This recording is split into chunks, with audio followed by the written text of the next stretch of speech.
पंजाब के लोग बाढ़ की ऐसी त्रासदी झेल रहे हैं कि हर दिन मरने वालों की तादाद बढ़ती जा रही है। अब तक बाढ़ में 47 लोगों की मौत की खबर है। 1900 से ज्यादा गांवों में बाढ़ का पानी भरा हुआ है। लगभग 4 लाख की आबादी बुरी तरह से इस बाढ़ से प्रभावित हुई है। लगभग 21,000 लोगों को तो सैलाब में डूबने से बचाकर सुरक्षित ठिकानों तक पहुंचाया जा चुका है, लेकिन सैलाब की मुसीबत अभी खत्म नहीं हुई है। भारत पाकिस्तान के सरहदी जिले से सबसे पहले रिपोर्ट आप देखिए।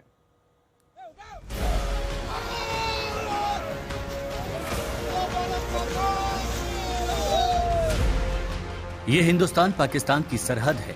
यहाँ एक जंग चल रही है, लेकिन दुश्मन पाकिस्तान नहीं, पानी है।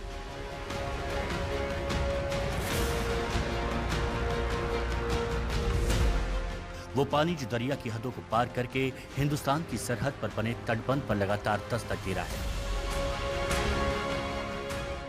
उस बांध को मजबूत करने के लिए पंजाब के नौजवान किसान, मजदूर, टीचर, कर्मचारी सारे के सारे जुटे हुए हैं। ये सेवा सैलाब के खतरे से सैकड़ों को गांव पिंडों को बचाने के लिए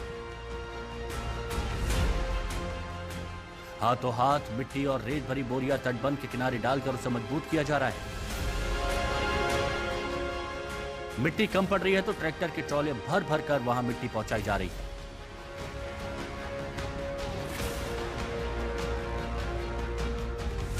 ये वजूद की जंग है, क्योंकि अगर ये तटबंध सैलाब के सामने कमजोर पड़ा और अगर इसमें दरार आई तो पाकिस्तान से लौट कर आ रहे दरिया का पानी पूरे पंजाब के सैकड़ों गांवों को डुबो सकता है। देखते ही देखते हिंदुस्तान पाकिस्तान की सरहद पर फिरोजपुर जिले के ओल्ड मोहम्मदी वाला सरहद पर बने तटबंध को बोरियों से पाट दिया जाता है। इस सेवा में फिरोजपुर ही नहीं, दूर दूर जिलों से लोग आए हैं। कोई फिरोजपुर तो कोई फरीदकोट तो कोई मोगा से आया है।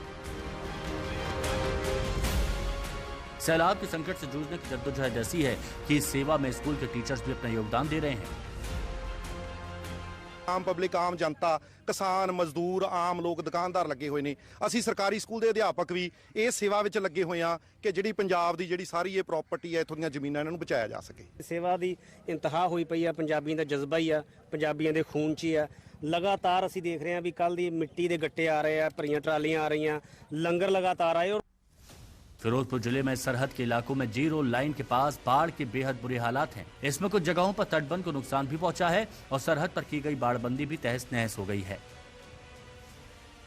इन इलाकों में पहले से सेना के जवानों ने तटबंध को मजबूत बनाए रखने की कोशिश चालू कर दी थी और सेना की इन कोशिशों में स्थानीय लोगों ने बढ़ चढ़कर भागीदारी निभाई।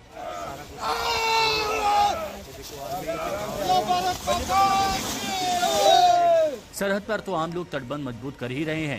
रिहायशी इलाकों में जहां सड़कों पर बाढ़ बह रही है, वहां भी लोग रेत की बोरियां डालकर आने जाने का रास्ता तैयार करने की कोशिश कर रहे हैं। 200 मीटर पर पाकिस्तान और दूसरी ओर सतलुज की तबाही है। लेकिन इस तरफ आप सामने देखिए, जो काम पिछले 15 से 20 दिनों में प्रशासन नहीं कर पाया या तैयार नहीं था, वो अब लोगों ने शुरू कर दिया है। यहाँ पर सतलुज की मार थी, सड़क बह गई है, लेकिन लोग आप देखिए कि यहाँ के जो गांववासी हैं, क्योंकि यहाँ से 20 गांवों का कनेक्शन कटा है, तो सड़क की मुरम्मत की जा रही है। रेत को इन थैलों में भरकर यहाँ पर लगाया जा रहा है ताकि एक आवाजाही बन सके और पानी की मार सबसे कम हो। और आवाजाही यहाँ पर की जाएगी, क्योंकि ट्रैक्टर हालांकि कम पानी में चला जाता है, लेकिन यहाँ पर जब पानी आता है, सतलुज का लेवल बढ़ जाता है, तो कनेक्शन कट जाता है ट्रैक्टर का भी।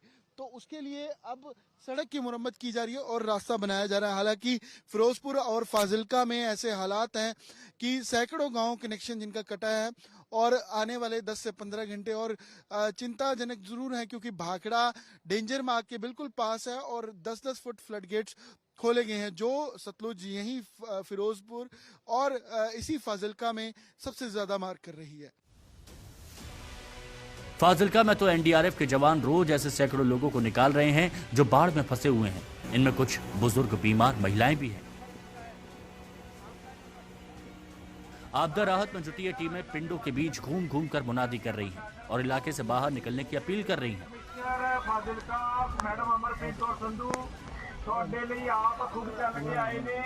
इनमें कई मरीज ऐसे मिल रहे हैं जो बोल तक नहीं पा रहे।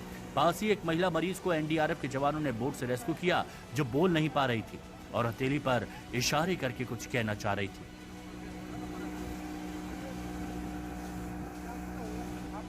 एनडीआरएफ के जवान उन्हें डांडस बांधते हुए रेस्क्यू कैंप तक पहुंचाने में जुटे हुए थे।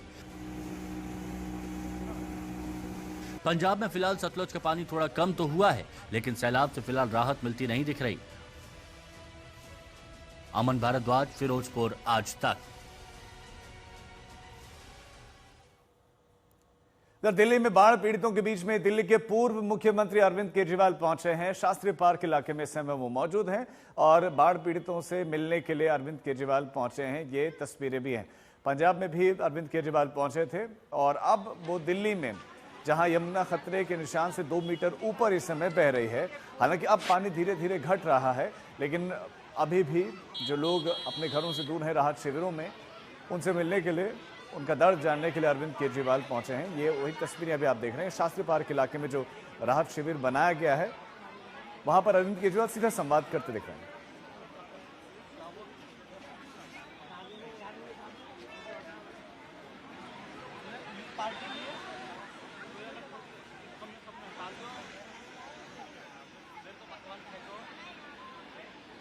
तो ये बाढ़ पीड़ितों से अरविंद केजरीवाल का सीधा संवाद, उनके दुख, उनकी परेशानी, उनकी पीड़ा को जान रहे हैं, समझ रहे हैं कि कितने दिनों से यहाँ पर हैं। और साथ साथ में पूर्व मंत्री सौरभ भारद्वाज भी दिखाई दे रहे हैं और भी आम आदमी पार्टी के नेता साथ साथ में दिखाई दे रहे हैं, जो अरविंद केजरीवाल के साथ शास्त्री पार्क इलाके में पहुंचे हैं। अब एक बार फिर से पंजाब की बात करते हैं। पंजाब पर आज जो आफत का आसमान टूटा है, आज पंजाब जो सैलाब का सितम झेल रहा है, आज पंजाब के किसानों की लाखों एकड़ फसल जिस बाढ़ में बर्बाद हो चुकी है, उस आफत की शुरुआत 3 नदियों से होती है। पंजाब में सबसे ऊपर से बह रही रावी नदी, जो कि पठानकोट, गुरदासपुर, अमृतसर होते हुए पाकिस्तान में दाखिल होती है। इस नदी का सैलाब इन जिलों में तबाही बनकर टूटा है। उसके बाद बारी आती है ब्यास नदी की, जो कि होशियारपुर, तरन तारन, फिरोजपुर और फाजिल्का होते हुए पाकिस्तान में दाखिल हो जाती है। और इस नदी की बाढ़ ने इन 4 जिलों में आफत बरपा रखी है। इसके साथ साथ ठीक उसी नीचे सतलुज नदी, जो कि रोपड़ से होते हुए एसबीएस नगर, जालंधर होते हुए फिरोजपुर में ब्यास नदी से जाकर मिल जाती है। इन तीनों ही नदियों ने ऊपर से आ रहे सैलाब ने पंजाब में ऐसा कहर बरपाया है कि पूरा पंजाब पानी पानी हो चुका है। वैसे तो बारिश और बाढ़ का प्रकोप तो पूरे पंजाब में है, लेकिन सबसे ज्यादा नुकसान उन 12 जिलों में हुआ है जहां पर पिछले 1 हफ्तों से पूरी फसल ही बाढ़ के पानी में डूब गई है। ये वो जिले हैं, इसमें गुरदासपुर है, इसमें पठानकोट, होशियारपुर, कपूरथला, तरन तारन, फिरोजपुर, फाजिल्का, जालंधर, रोपड़, होशियारपुर, पटियाला और अमृतसर जिले जो सबसे ज्यादा प्रभावित है। इन जिलों में शहरों से लेकर गांवों तक हालत खराब है। चारों तरफ सिर्फ बाढ़ का पानी नजर आ रहा है। लोग या तो किसी मकान, डेरे, इमारतों की छत पर शरण लिए हुए हैं, या कहीं पर आने जाने के लिए 3-3, 4-4 फीट के पानी से होकर उन्हें गुजरना पड़ रहा है। अब आपको फिरोजपुर के पास फाजिल्का में बाढ़ के हालात की एक रिपोर्ट दिखाते हैं, जिसमें पता चलता है कि सतलुज का पानी कैसे पुल के ऊपर से होकर गुजर रहा है और उसी पुल से किसी तरह से आवाजाही लोग कर रहे हैं। सतलुज के सितम से जूझते हुए फाजिल्का की ये रिपोर्ट अब आप देखिए।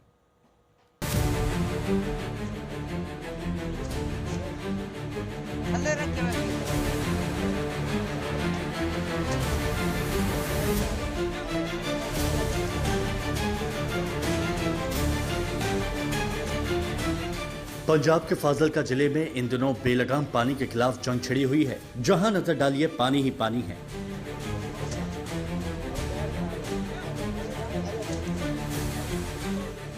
भारत पाकिस्तान सीमा से महज 6-7 किलोमीटर की दूरी स्थित है फाजिल्का जिले का कनवा वाली गांव।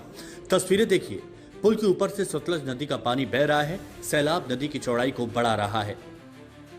अक्सर आपने ये कहावत सुनी होगी कि पानी हमेशा पुल के नीचे से बहता है, लेकिन ये फाजिल्का के हालात हैं जहां पुल के ऊपर भी 3 से 4 फुट पानी है। सतलुज का ये पानी कामा वाली गांव है फाजिल्का का, जहां पर बाढ़ से ग्रस्त ये पूरे यहाँ के 20 गांव हैं, कनेक्शन कट चुका है। और नीचे आप इस तरफ आप देखेंगे तो बांध लगाकर फाजिल्का शहर को बचाया गया है। पूरे जिले को खतरा था तो इसी सतलुज से, इसी बांध ने बचाया है। रेस्क्यू टीम्स यहाँ पर मौजूद हैं, एनडीआरएफ है, लोकल एडमिनिस्ट्रेशन और गांव के नौजवान यहाँ पर हैं, लेकिन हालात किस तरीके के हैं आप देखिए। पानी का फ्लो ज़बरदस्त यहाँ पर है और ये पाकिस्तान से 6 से 7 किलोमीटर की दूरी का इलाका है फाजिल्का का कांवावाली गांव। और एनडीआरएफ की टीम्स आपको खड़ी नजर आएंगी इस समय। एक बार विजुअल्स में आपको दिखाएंगे कि किस तरीके से जो रेस्क्यू था वो किया जा रहा है, लोगों तक जो जरूरी सामान है वो पहुंचाया जा रहा है। और एनडीआरएफ की यहाँ पर 4 टीम्स हैं, यानी कि 120 जन हैं और 4 बोट यहाँ पर मौजूद है एनडीआरएफ की। कनवावाली पत्तन वो जगह है जहां कई गांव जिला मुख्यालय से पूरी तरह कट गए हैं। इन गांवों तक पहुंचने के एकमात्र रास्ता सेना और एनडीआरएफ की नाव है, क्योंकि ये गांव चारों ओर से पानी में घिरे हुए हैं। एनडीआरएफ की टीम पूरी मुस्तैदी से लोगों को बचाने में जुटी है। यहाँ एक घर में फंसे मामा भांजे को एनडीआरएफ ने 16 दिन बाद रेस्क्यू किया। ये फाजिल्का की सतलुज नदी का पानी है और किस तरीके से पानी का लेवल यहाँ पर है, 50-50 फुट की गहराई है। और एनडीआरएफ की टीम्स अभी भी रेस्क्यू में डटी हुई हैं। जो जो ज़रूरी सामग्री चाहिए वो यहाँ से लेकर बोट के जरिए अंदर पहुँचाई जा रही है। 14 गाँव का कनेक्शन है जो कटा है। फाजिल्का जिले में अब तक 4000 से ज्यादा लोगों को रिलीफ कैंपों में पहुंचाया गया है। पिछले 10 दिनों से एनडीआरएफ की टीमें रेस्क्यू ऑपरेशन में जुटी हैं। नावों के जरिए राशन, दवाइयां और अन्य जरूरी सामान लोगों को पहुंचाया जा रहा है। अभी भी कई घरों के अंदर 3 से 5 फीट तक पानी भरा हुआ है। में तकरीबन इस टाइम जो है फाजिल्का डिस्ट्रिक्ट में टोटल रिलीफ कैंप चल रहे हैं। उसमें मेरे जो जितनी मेरे को जानकारी है 5000 के करीब लोग जड़े उधर रहे। पंजाब इस वक्त भयंकर आपदा का सामना कर रहा है। ऐसे में पंजाब के कलाकार लोगों की मदद के लिए सामने आ रहे हैं। उन्हीं कलाकारों में अहम नाम है पंजाबी सिंगर हर्फ चीमा का। चीमा बाढ़ पीड़ितों की मदद के लिए लगातार इलाकों में घूम रहे हैं। कि इस समय लोगों को सबसे बड़ी चीज तो हौसला चाहिए ना। उनको होता है कि हमारे लोग, हमारे समाज सेवी, हमारे कलाकार, हमारे लोग जिनको हम हमारे कहते हैं ना, जिनको हम प्यार करते हैं, वो लोग हमारे साथ खड़े हैं ना। यही उनके लिए बहुत हौसले वाली बात होती है ना। तो हम उनको मिलने जाते हैं, उनको ये बोलते हैं कि आज नहीं, जब 15-20 दिन बाद पानी पीछे हट जाएगा ना तो उनके साथ खड़ेंगे जाके। जैसे अपना पंजाबी आर्टिस्ट हैं, सिंगर हैं ना बहुत सारे, तो उन्होंने बोला है कि इवन हमने सब ने ना इकट्ठे होकर बोला है कि उनके घर बना के दे देंगे हम लोग, है ना। पंजाब में जिस तरह से कुदरत का कोप बरसा है, जिस पैमाने पर बाढ़ से बर्बादी हुई है, यकीनन संकट की इस घड़ी में बाढ़ पीड़ितों की मदद और हौसला अफजाई बेहद जरूरी है। अमन भारद्वाज, फाजिल्का, आज तक।